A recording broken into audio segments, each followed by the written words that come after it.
আমি মরে গেলে আমার এই ছোট বাচ্চাটার কি হবে? আরো কিছুদিন বাঁচতে চাই, দয়া করে আমাকে বাঁচান। আমি বাঁচতে চাই। মরণ ব্যাধিতে আক্রান্ত হয়ে মৃত্যুর সঙ্গে পাঞ্জা লড়তে লড়তে এভাবেই বুক ফাটা আর্তনাদ করছেন লালমনিরহাটের মাসুদ রানা।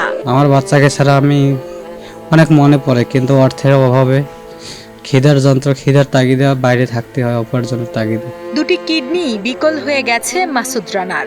এক সময়ের কর্মচঞ্চল মানুষটি এখন শুধুই দিনরাত যন্ত্রণায় কাতরাচ্ছেন। ইতিমধ্যে মাসুদকে বাঁচাতে গিয়ে গত 1 বছরে প্রায় 4 লাখ টাকা খরচ করেছেন তার পরিবার। সহায় সম্বল বলতে যা ছিল জমি, অর্থ সম্পদ সবই শেষ। মরণাবেদী একটা ওষুধ, ও অসুস্থ হয়ে ভুগছে বর্তমান।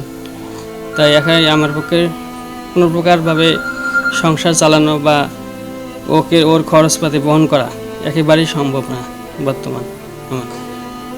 তাই আমি সবার কাছে দোয়া চাই, পাশাপাশি অবশ্যই সাহায্য সহযোগিতা চাই। লালমনিরহাটের কালীগঞ্জ উপজেলার বাসিন্দা মাসুদ রানা একটি বেসরকারি ব্যাংকের মানি ট্রান্সফার বিভাগে কর্মরত ছিলেন।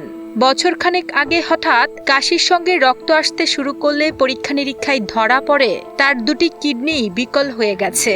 মূলত মাসুদের জীবন ছোটবেলা থেকেই ছিল সংগ্রামের। মাত্র 2 বছর বয়সে বাবাকে হারিয়ে অনেক কষ্টে বড় হয়েছেন তিনি। বর্তমানে তার এই মরণ ব্যাধি যেন সেই কষ্টেরই পুনরাবৃত্তি ঘটাচ্ছে তার ছোট্ট সন্তানের জীবনে। আমার খারাপ লাগলেও আর কি করি, আমার অর্থ সম্পদ নাই। আমার 2 ছেলে, 26 বছর হলো ওর বাবা মারা যাওয়ার।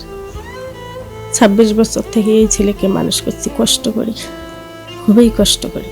সন্তানের কথা ভেবে সমাজের কাছে আমি সাহায্য চাই লাগছি যে আমার স্বামীকে যেন আর্থিক সহযোগিতা করে যেন তাড়াতাড়ি সুস্থ করে দেয়। এখন সপ্তাহে 2টি করে ডায়ালিসিস নিয়ে বেঁচে থাকতে হচ্ছে তাকে, যা চালিয়ে যাওয়া পরিবারের জন্য অসম্ভব হয়ে দাঁড়িয়েছে। মাসুদের বড় ভাই জানান, মাসুদকে সুস্থ করতে গিয়ে তারা আজ নিঃস্ব ও ঋণগ্রস্ত। তাই মাসুদকে সুস্থ করতে সরকার সহ সমাজের বিত্তবানদের কাছে আর্থিক সহযোগিতার জন্য আবেদন জানান তার ভাই সহ পরিবারের সদস্যরা।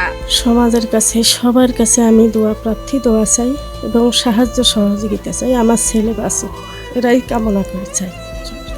মাসুদের এই অবস্থা দেখে ব্যথিত স্বজন ও প্রতিবেশীরা। মাসুদ যেন সুস্থ হয়ে আবার পরিবারের হাল ধরতে পারেন, সেজন্য সরকার সহ সমাজের বিত্তবান ও দানশীলদের অসহায় পরিবারটির পাশে দাঁড়ানোর আহ্বান জানান তারা।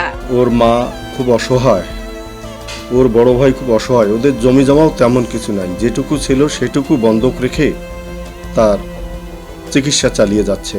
তার ভাই, তার মা সবার দাঁড়ে ঘুরছে।